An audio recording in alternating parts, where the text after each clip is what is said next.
ফের শহর কলকাতায় আগুন। পার্ক স্ট্রিট, অ্যাক্রোপলিস মল, বড় বাজারের মেহতা বিল্ডিং এর পর এবার ঘটনাস্থল ধাপা মাঠপুকুর সায়রাবাদে আগুন লেগেছে বলে খবর। 11:25 নাগাদ এই আগুন লাগে। সূত্রের খবর, মোবাইল কারখানার গুদামে আগুন লেগেছে। ঘটনাস্থলে দমকলের 5টি ইঞ্জিন।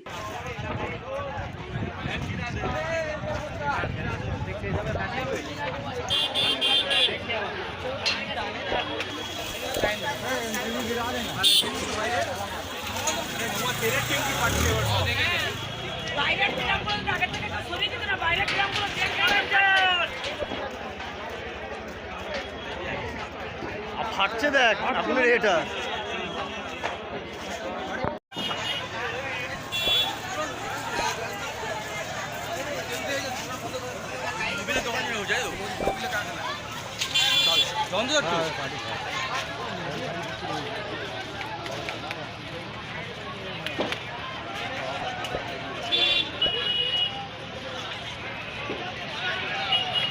কারেন্ট